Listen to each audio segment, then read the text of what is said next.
Sekarang kita mau menghitung two population proportion. Jadi kita ada dua populasi, kita mau lihat proporsinya. Misal contoh, dalam sampel acak ada 36 dari 72 pria dan 35 orang dari 50 wanita mengindikasikan mereka akan memilih yes. Alfanya adalah 0,05. Ya. Berarti kalau sudah seperti ini adalah proportion otomatis. Dia ngasih tahu nilai X-nya dan dikasih tahu nilai N-nya. Ya. Kita pertama hitung proporsinya dulu, pakai rumus P sama dengan X bagi N. Ya. Pria kita anggap yang pertama lah ya. Berarti X1 bagi N1. Tadi kan ini yang pria. 36 dari 72. Berarti X1-nya adalah 36, N-nya adalah 72. Lalu wanita yang ini 35 dari 50. Berarti X2 bagi N2 sama dengan 35 kita bagi dengan 50. Kita akan dapat nilai proporsi untuk pria adalah 0,5 dan yang wanita 0,7. Lalu, cek pertanyaannya, apakah ada perbedaan signifikan antara proporsi pria dan proporsi wanita yang akan memilih yes? Berarti, di sini kita karena ini proporsi, berarti kita akan ngomongin soal pi. Ya. Dia kan bilang, apakah ada perbedaan signifikan? Berarti kita bisa mengatakan bahwa sebenarnya mu1 itu sama dengan mu2 kan? Berarti nggak ada perbedaan. Atau berarti kebalikannya adalah mu1 tidak sama dengan mu2. Ini kalau misalnya yang H0 diubah jadi mu1 dikurangin mu2 sama dengan 0. Sedangkan kalau yang bawah dari mu1 kurang mu2 tidak sama dengan 0. Nah ini uji hipotesisnya.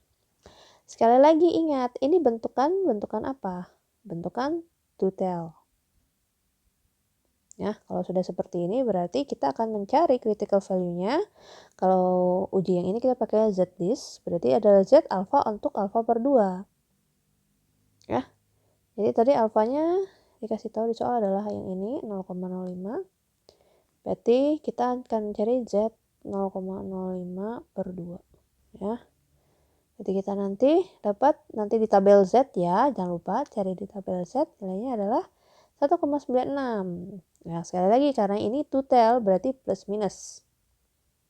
Ya, jadi kalau misal digambarkan, sekali lagi selalu rata-rata di tengah itu 0.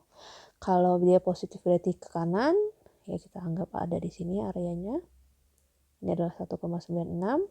Dimana dari titik ini sampai tak hingga, berarti kita akan tolak H0. Nah, berarti yang di kirinya, dengan area yang sama, titik ini adalah minus 1,96. Ya, berarti dari titik ini sampai minus tak hingga, berarti kita akan tolak H0. Ya, jadi sisanya yang ini adalah area di mana kita tidak tolak H0. Lalu kita sudah tahu nilai critical value-nya, kita mau hitung the pool estimate for the overall proportion. Jadi kita akan lihat estimasi pool dari semua proporsinya. Rumusnya adalah ini, P bar sama dengan X1. X1 tadi kita punya yang satu itu pria, berarti 36. Ya. 36 tambahkan X2 kita yaitu yang wanita, berarti yang 35. 35 dibagi N-nya. N1 tadi berapa? N1 tadi adalah 72 dan yang wanita 50. 72 ditambah dengan 50. Nanti kita lihat nilainya adalah 0,582. Setelah menghitung pool estimate-nya, kita akan hitung tes statistik ya. Karena ini pakai Z berarti Z-stat. Ini rumusnya ya. P1 ya, P1 kita dapat dari yang tadi awal yang ini 0,5 dan P2-nya 0,7. Berarti 0,5 kita kurangkan 0,7. Kita kurangkan dengan ini sekali lagi. Ini adalah mu1 kurang mu2. Nah, kita lihat H0 kita tadi kan mu1 kurang mu2 berapa nilainya? Ini mu1 kurang mu2 itu nilainya 0. Oke. 0 dibagi dengan ya, nanti akarnya belakangan aja, saya tulis dulu pi barnya. Pi barnya yang ini, P bar maaf. 0,582 kali 1 minus 0,582 kali 1 bagi N1, N1 tadi N1 72, N2 50. 72 ditambah 1 bagi 50 untuk N2. Ini nanti nilainya diakarkan. Lalu setelah kita hitung-hitung, kita dapat nilainya minus 2,2. Nah, nilai minus 2,2 berarti kalau kita ambil di gambar, kita lihat. Berarti lokasinya, maaf, ini minus. Kalau minus berarti di daerah kiri, berarti dia lebih besar nilainya ya, lebih besar minusnya. Berarti ya mungkin kita anggap di sini lah. Minus 2,2. Berarti dia ada di area kita akan tolak H0.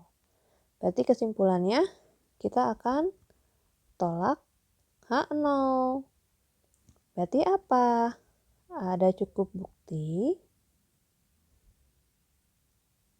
bahwa, lihat lagi, kalau kita tolak H0 berarti yang kita terima adalah yang H1 kan, yang ini kan. Berarti ada perbedaan signifikan. Ya, bahwa ada perbedaan signifikan antara proporsi pria dan wanita yang mengatakan yes. Kok bisa? Kan kalau H1 itu kan mu1 kurang mu2 tidak sama dengan 0, ya kan? Balik lagi. Ya. Berarti kalau kita anggap berarti kan mu1 tidak akan sama dengan P2, sorry. Kalau tidak sama berarti ada perbedaan signifikan antara P1 dan P2. Nah, kalau mau hitung confidence intervalnya, rumusnya sudah ada di buku ya. Pakai rumus yang ini, tinggal masukkan aja nilainya. Jangan lupa selalu confidence interval berarti batas bawah adalah kalian ambil ketika dia negatif. Ya, rumusnya negatif. Batas atas ketika dia ngambil nilai yang positif. Nah, interpretasinya gimana?